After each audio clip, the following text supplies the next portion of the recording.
tu dis que la caméra te met de bonne humeur. Non, je te disais que tu m'avais dit précédemment qu'en fait, dans ce livre, l'écriture était plutôt souffrante, presque hallucinatoire. Et là, maintenant, c'est pas ce que tu me dis. C'était à propos du fait que Je sais vers pas, la moitié du livre, je te pose la question. je commence des phrases et je ne les finis pas. Et j'ai voulu garder ça parce que c'est la seule chose que j'ai de cette période. Et c'est la seule expression de pensée, c'est des pensées inachevées. Je définissais ça comme une écriture souffrante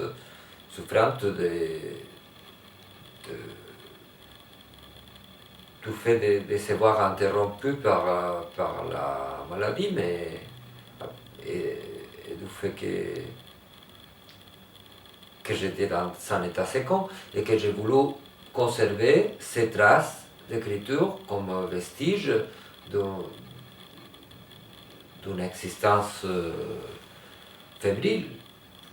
Et que je pensais que malgré qu'il y avait cette espèce de forme cassée, de forme de brisure dans la forme, ça s'inscrivait grâce justement au dispositif structurel de la Divine Comédie dans cette espèce de traversée de purgatoire qui va nous amener vers le paradis.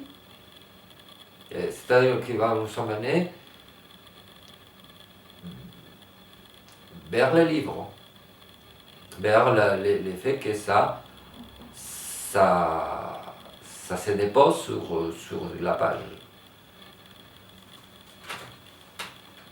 Je ne sais pas si je réponds quelque chose. D'ailleurs, c'est très curieux parce que d'un côté, tu écris pour survivre à une époque compliquée et tu déposes cette réalité-là dans un livre, le Sur-Dante, et de l'autre, tu ne vas pas plus peindre de tableaux, tu vas faire un autre objet très curieux. Là, de ce côté-là, le Sur-Dante est un objet littéraire étrange, et de l'autre côté, graphiquement, tu vas te consacrer à un autre type de travail artistique plus propre à ta formation de peintre, qui est le collage. Les collages et aussi comment on appelle ça, le coloriage de livres, oui, sur lesquels tu écris quelque chose aussi. Des notations qui sont aussi du ressort de l'autobiographie, non? Alors, tu peux m'en parler un petit peu de ce travail parallèle à l'écriture de Dante, et je ne sais pas, est-ce qu'ils se ressemblent? Est-ce que l'un est le prolongement de l'autre? Ça, c'est mon travail de peintre qui, si on voit la peinture avec une certaine ampleur dans l'histoire, on sait que dans la peinture, dès qu'il y a écriture, il y a toujours l'écriture aussi dans la peinture.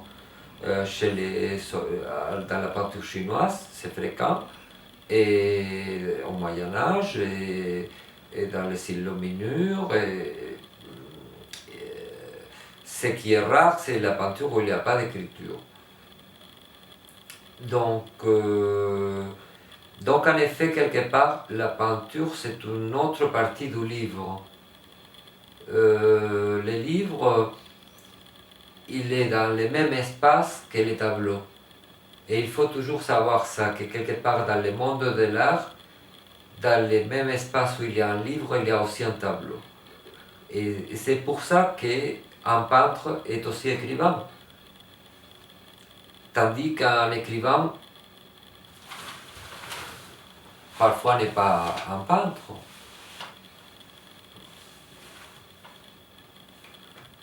Mais un écrivain qui n'est pas un peintre n'est pas un poète.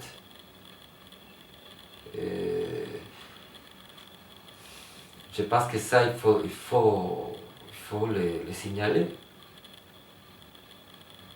Un écrivain qui n'est pas un peintre est un homme de pouvoir.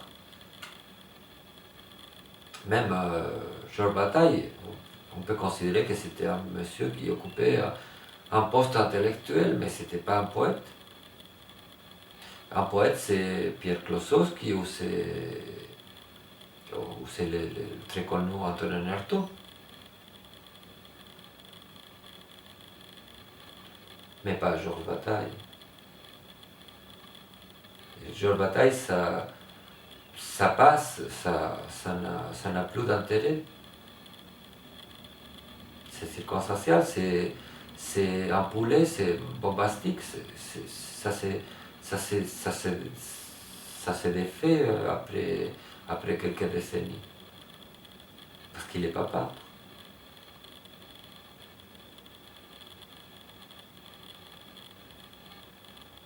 Donc l'écriture a toujours besoin de son expression, de son prolongement. C'est pas qu'il a besoin, c'est qu'elle est poétique quand on est dans le monde de l'art. Et si on est dans le monde de l'art, même si l'auteur n'est pas peintre, du moins il y a la peinture quelque part.